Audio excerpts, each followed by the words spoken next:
What's going on, everyone? My name is Mr. Boss for the win, as you guys already know that, and this is going to be another episode of some Black Ops 2.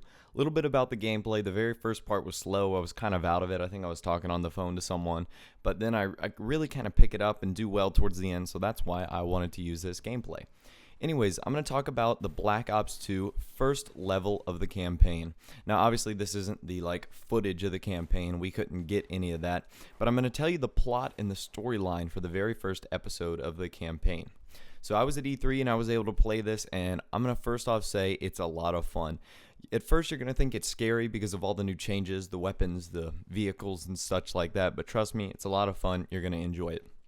So the scene starts 2025 in Los Angeles. And if you don't know, all the new weapons the United States has created has been taken into the hands of the enemy forces. We don't know who it is. They kind of hint that it's Russia, maybe working with the Chinese. That's all that they really hint at.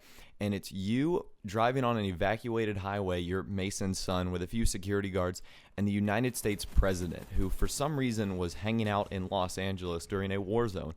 But nevertheless, it doesn't matter. And a side note, the president is a woman. So I don't know if they're trying to foreshadow anything in 2025, but yes, the president in Black Ops 2 is actually a woman.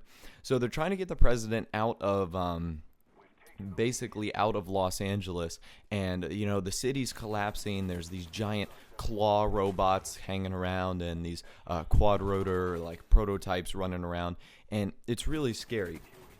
And then all of a sudden, you see one of your support helicopters. Keep in mind, you're driving on the freeway trying to get out of Los Angeles. You see one of your support helicopters crash and actually run into your vehicle. Now, when that happens, your vehicle becomes disabled, and you take on the responsibility of protecting the president and getting her out of Los Angeles by ground. And if you don't know, you never ever want to do that. Is if anyone's worked in security, or if you have any common sense in general, the president should never ever be on the ground or anything like that when guns are firing and such like that. And when this happens, you're introduced to one of the very first new weapons. They kind of called it the X-Gen sniper rifle, and what it has the ability to, it is armor piercing, and it can see through anything. And when I mean I can see through anything, you could literally point this, you could zoom in through the scope, and you could see through a car, like a pitch car, nothing that has been blown up, shoot right through the car and kill the guy standing behind it. Now, I think this is only going to be a single-player weapon. I really hope that is the case. So then, when you get that sniper rifle, you take on the responsibility of protecting the president. Obviously, they gave you that cheesy campaign line. All right, use the sniper rifle to take out all the enemies guarding the president. One of those lines. And it's basically that scene. The whole first level is dependent on you protecting the president. Now, there's kind of a different role that we see here. I know this was kind of been a little boring, me explaining it, but the guys at Treyarch are able to talk to them and say, you can let the president die.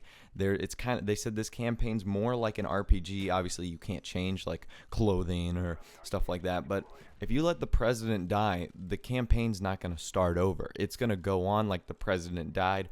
Oh my gosh, we don't have a president now. If the president lives, great, congratulations, you succeeded. So the missions and the endings will kind of change based on your actions that you do in the campaign. So I thought that was really interesting. I think that'd be a good way to keep things kind of spiced up in the campaign, make it not so boring or interesting, allow you to put your own flavor and your own style on the game. Look at that camper right there.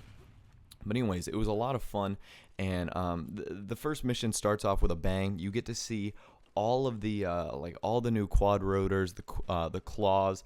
I can tell you that the claws are kind of a bitch to take down, but they're real suckers to flashbangs. If you don't know what the claws are, they're those kind of mini tanks that roam around on those four legs. They really hate flashbangs. All I'm gonna say is regular bullets don't harm the claw. But if you throw a flashbang at one of those things, it's going to be down for 15 seconds. So if you can't find a way to take one of those things out, then you are probably out of luck, my friend, and you need to find a different location to run. But yeah, that was a very cool first episode, essentially protecting the president in a war-torn area of Los Angeles in 2025. So again, those are just cool little tidbits that I picked up from E3. Hopefully you will enjoy. Hopefully you enjoy listening to some of those things. But obviously, if you're new, and when I get more information on other levels of the campaign, I will definitely let you know. But if you're new, subscribe. If you haven't already liked the video, go ahead and like the video because this game is over. And other than that, I hope you guys have a great rest of the day. Have a nice day, and I will see you guys in the next episode.